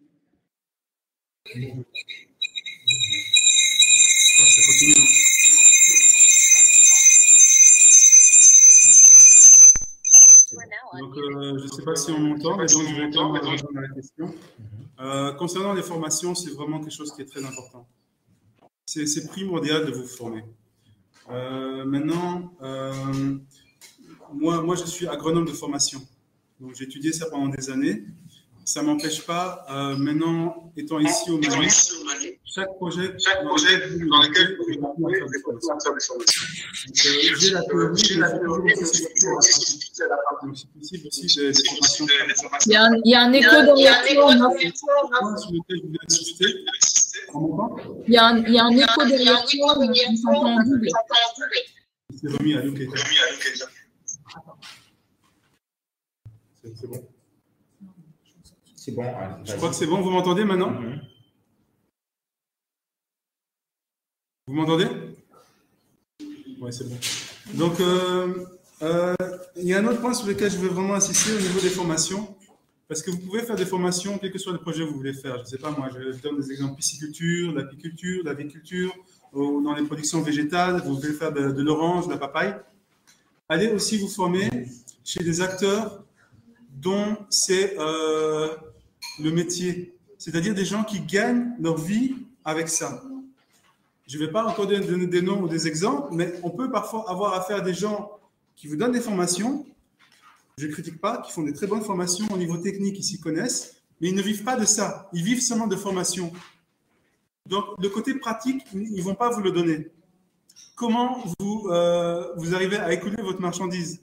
C'est-à-dire, ils vont vous faire, c'est-à-dire comme des promesses, vous dire que non, vraiment, c'est très rentable. Allez vous former chez des gens qui vivent de ça. C'est aussi très important. La formation continue est primordiale.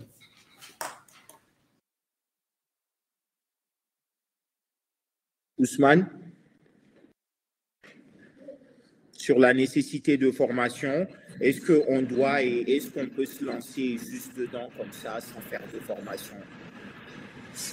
C'est un truc que je ne conseille pas du tout, parce que moi, je suis bien placé.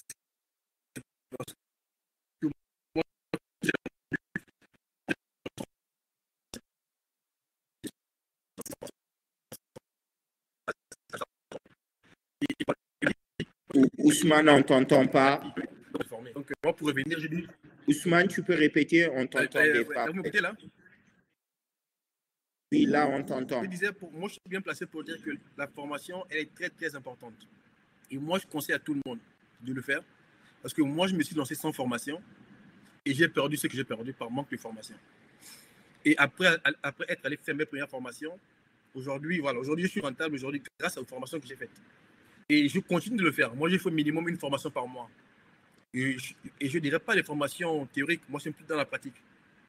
Pour ceux qui me connaissent, ils savent que je voyage beaucoup et tous mes voyages sont liés à des formations. Donc, je suis un peu partout. Donc, voilà. Donc, moi, je conseille à tout le monde, c'est vraiment lancez-vous dans les formations. C'est très, très important quand on veut la rentabilité.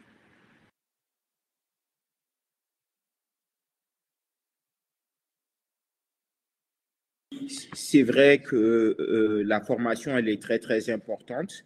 Et c'est d'ailleurs pour cette raison-là que dans le cadre de notre projet Seguinso de l'Union des ambassadeurs, on prévoit dans les semaines à venir de lancer nos propres formations vraiment pour aider les gens à mieux comprendre ce secteur-là et se lancer dedans de manière professionnelle pour éviter les risques.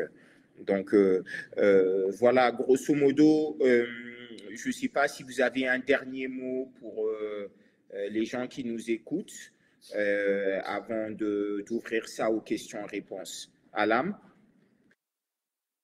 Oui, pour les formations, c'est hyper important.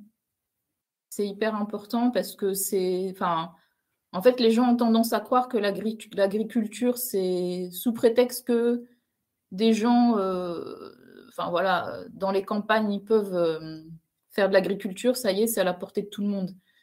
Mais c'est pas si simple. Déjà, souvent, les gens, on va dire, qui font ça depuis des siècles au Mali, c'est pas forcément rentable. Au final, ce qu'ils produisent, ça va peut-être les nourrir pour l'année, eux et leur famille, mais ils pourront pas forcément ensuite vendre leur surplus, etc., parce qu'il n'y aura pas forcément de surplus. Pour avoir une rentabilité, y a des techniques à connaître et c'est que par les formations qu'on peut faire. Moi, par rapport à mon expérience, donc je venais des ressources humaines, donc rien à voir. J'étais derrière un bureau toute la journée, un ordinateur, voilà. Je travaillais sur de l'administratif et l'humain. Alors, dans les ressources humaines, il y a un volet formation. Donc, je connais l'importance de la formation puisque j'envoyais déjà des salariés en formation. Donc, moi-même, quand j'ai voulu me lancer dans l'agriculture, même si ce n'était pas forcément pour moi-même, mais plus pour mon village, c'était important que je me forme, puisque comme je suis à distance, je gère à distance, il faut que je sois capable de parler avec mon responsable agricole et que je comprenne de quoi il me parle pour pouvoir échanger. Il faut que je sache, que je comprenne en fait de quoi on parle. Donc moi, j'ai passé 2 mois au Bénin. Je donne les noms des formations, puisqu'il y a une question là sur le chat qui demande des recommandations de formation. Bon, en tout cas, moi, j'ai passé 2 mois dans une ferme une ferme-école qui s'appelle Songhai, au Bénin, donc à Porto Novo. J'ai fait ça du matin au soir, tous les jours pendant 2 mois. Donc, j'ai appris énormément de choses, que ce soit, et je partais de zéro, hein, vraiment zéro, hein.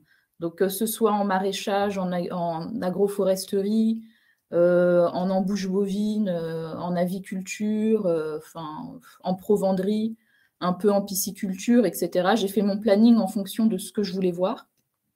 Donc, j'ai fait ça à Songhai. Après, à Songhai, le climat n'est pas forcément adapté au climat malien, mais on apprend quand même, parce que bon, au Bénin, c'est plutôt tropical, il pleut. C'est pas une zone sahélienne, en tout cas le sud du Bénin n'est pas une zone sahélienne comme nous, mais on a de quoi apprendre beaucoup de choses.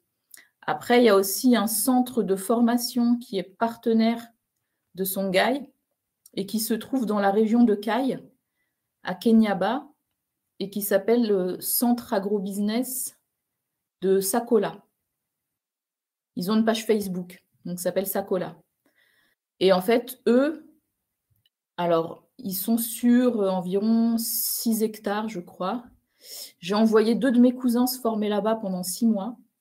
Donc, ils ont pu se former en aviculture, donc en poulet de chair, poule pondeuse un peu, et ils ont fait maraîchage et pisciculture.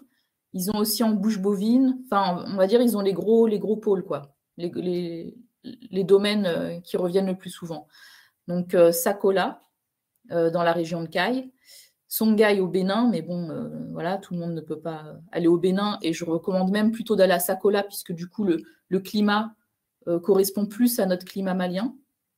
Après, on peut aussi faire des formations à la journée ou sur le week-end, avec des formations, des centres comme Diara Agriculture.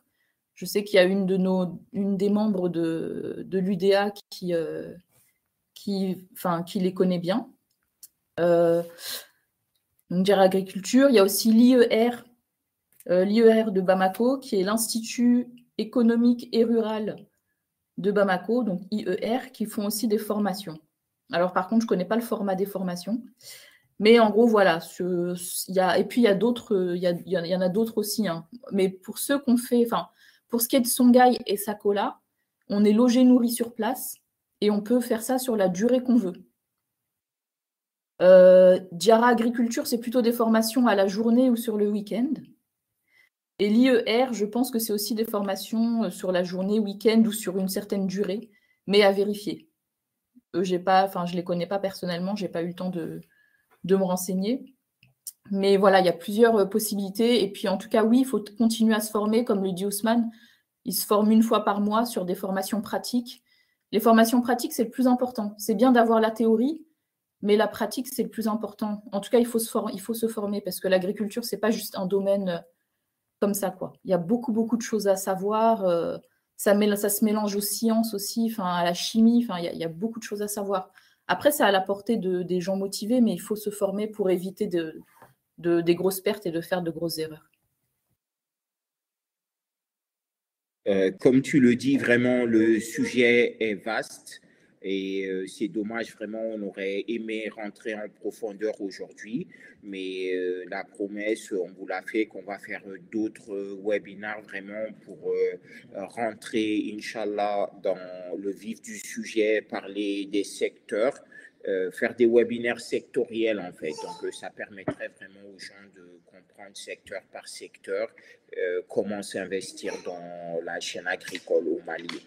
Donc merci Anor, merci Ousmane, merci Alam pour vraiment vos conseils et voilà, donc je vais ouvrir maintenant les questions-réponses et au choix, vous pourrez répondre aux questions, quoi. Bon, je vais commencer par Dipa qui demande à Ousmane et à Nord, vous êtes chef d'entreprise à ce jour. Vous avez exprimé le fait que vous soyez rentable. Quelle est la fourchette du salaire de vos salariés? Donc, Dipa voudrait savoir quelle est votre masse salariale, qu'est-ce que vous payez à vos employés pour être rentable dans vos fermes. Ousmane, pour commencer. Bon, moi, je dirais la fourchette des prix, elle varie beaucoup parce qu'on est entre 40 et 200 000. Donc, il y a des employés qui ont 40 000. Donc, dépendamment de ce que tu fais et de ton grade, il y en a qui sont à 50.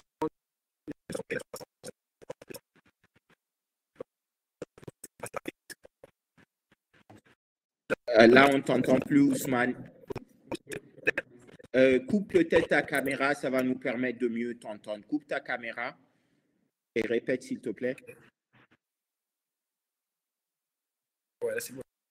Il y a quelques temps, on était entre 30 et 200 000, mais aujourd'hui, on a augmenté les plafonds. Aujourd'hui, le salaire minimum, aujourd'hui, il est à 50 000 chez moi.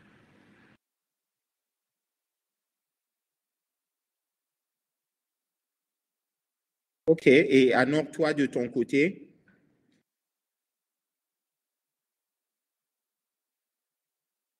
Bon, c'est la même réponse, hein. Donc, vous commencez à travailler. Si vous êtes dans l'agriculture, vous avez beaucoup d'autres éleveurs qui font la même chose que vous. Vous demandez un peu des salaires. Moi, ça varie aussi. Quand j'ai commencé, je donnais 30 000 francs. 30 000 francs CFA. C'était le salaire minimum à l'époque. Mais bien sûr, vous prenez en compte aussi que le reste des travailleurs sont logés, nourris, blanchis, hein. Vous les nourrissez, vous les logez, vous prenez en charge s'ils sont malades, si, je ne sais pas, moi, j'ai déjà eu des femmes qui ont eu des enfants. Donc, tout ça, vous prenez en charge. Là, maintenant, ça tourne plus autour de 40 000. Et pour le basse-touille numéro 1, 60 000. Ce sont aussi des choix personnels. Après, vous voyez, en fonction des travailleurs que vous avez, ce sont souvent des illettrés. Voilà, ça fait tout. C'est ça.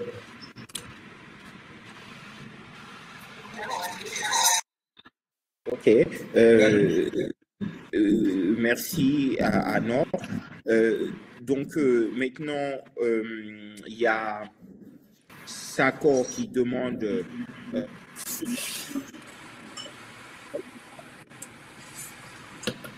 pour se lancer dans des projets agricoles, vaut mieux être sur place au Mali pour les personnes de la diaspora?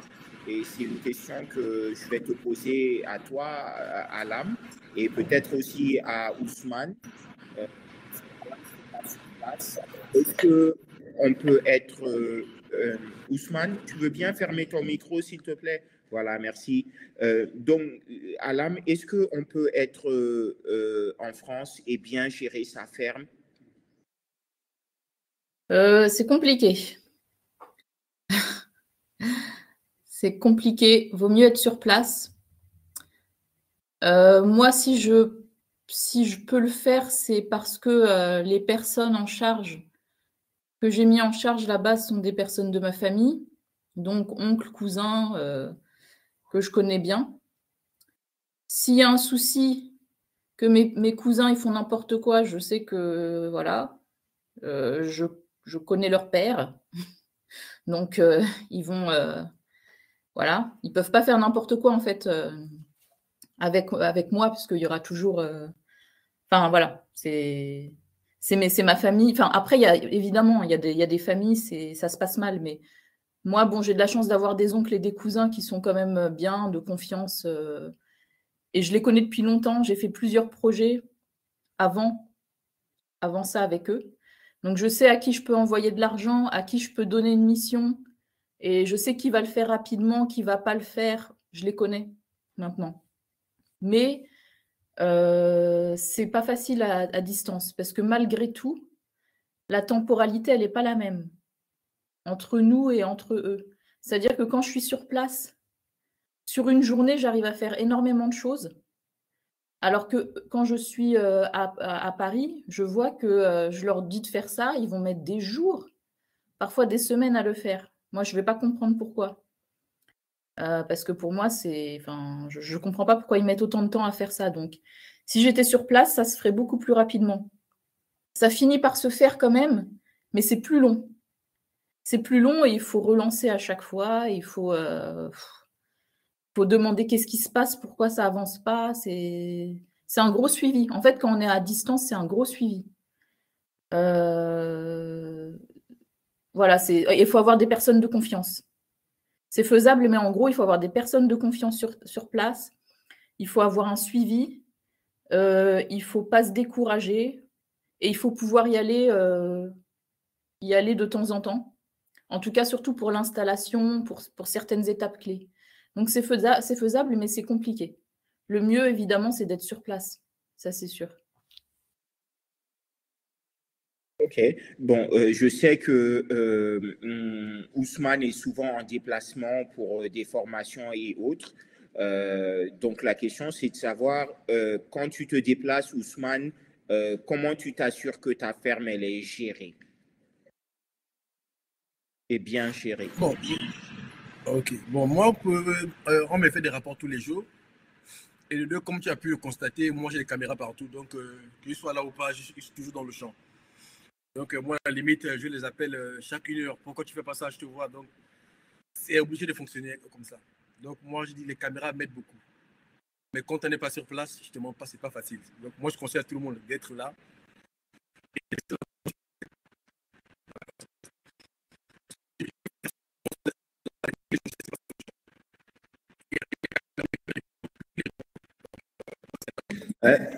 On ne t'entend plus, Ousmane. Mais grosso modo, on ne t'entend plus, mais grosso modo, voilà, d'après ce que j'ai compris, c'est vraiment ton système de caméra de surveillance qui te permet de suivre à distance. Et puis, bah, tu nous fais comprendre que c'est compliqué, en fait, de gérer à distance. C'est faisable, mais c'est compliqué. C'est faisable, c'est compliqué. Et de deux, moi, je dis aussi, il faudrait avoir une base. C'est moi la base, je l'ai. Pourquoi? Parce que moi, je connais mon champ par cœur. Comme j'ai dit, je suis le premier employé. Donc, tout ce qui se passe dans mes champs, je suis la première personne à les faire. Donc, même quand je ne suis pas là, quand je vais leur dire faites ce secteur, ils savent qu'il doit être fait en ce laps de temps.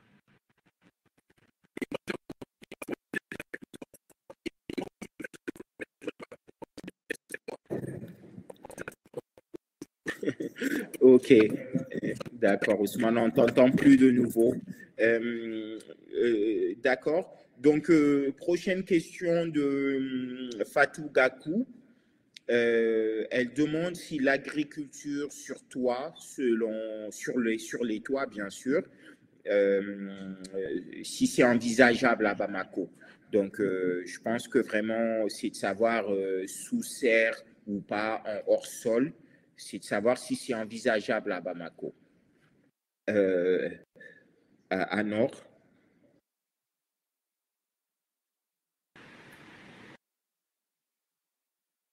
D'agriculture sur les toits à Bamako.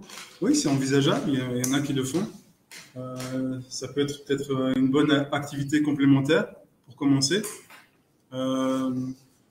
Connaissant des personnes qui font la culture hors sol sur les toits.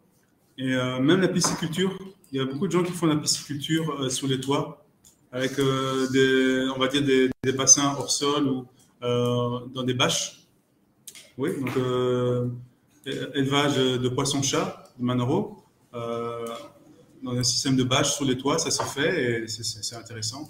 C'est très bien.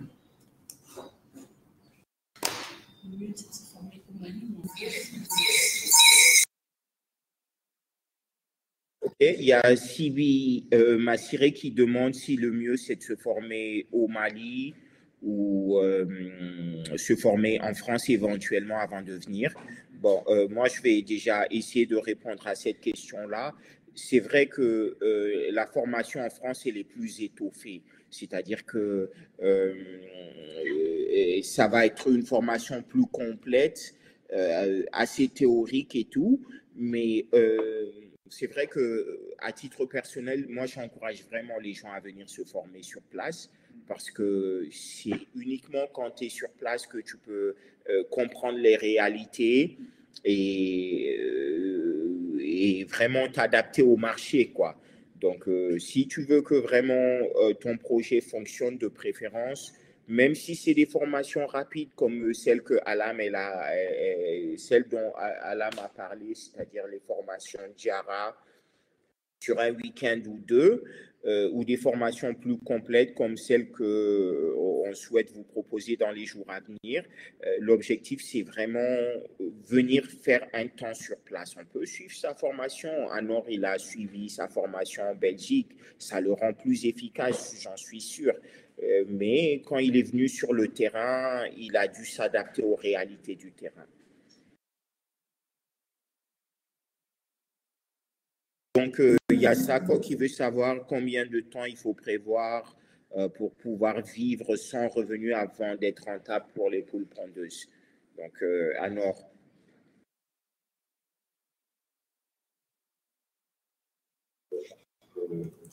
Bon, c'est toujours du cas par cas aussi, hein. Ça dépend de ce que vous avez déjà, quoi. Moi, je suis arrivé, j'ai commencé à zéro. J'ai cherché le terrain, j'ai acheté le terrain, il a fallu préparer, faire des fourrages, tout. J'ai fait mon fourrage en janvier 2020 et j'ai eu mes premières poules, mes premiers poussins en août 2020. Donc c'est vraiment fin 2021, fin 2020, début 2021. Donc il m'a fallu 1 an pour commencer à être en production des poules. Mais ça dépend des investissements que vous pouvez permettre, quel projet vous voulez faire. Donc voilà, c'est vraiment aussi du cas par cas dans cette question, je trouve.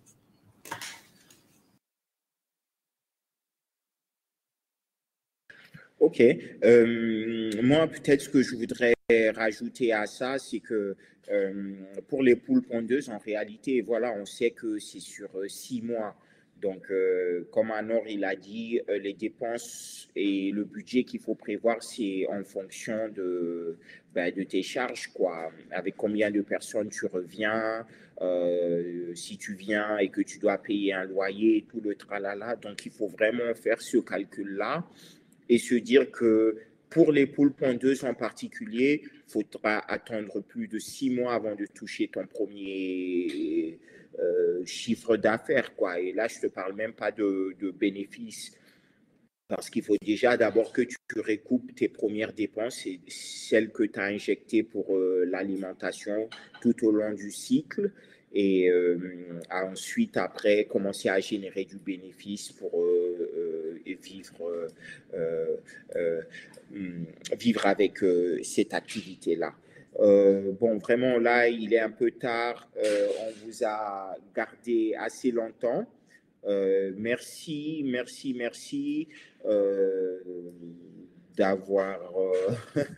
Merci pour. Je demande merci aux intervenants, aux participants, et on vous promet de vous revenir dans les jours à venir pour d'autres formations de ce type et d'autres webinaires de ce type. Merci.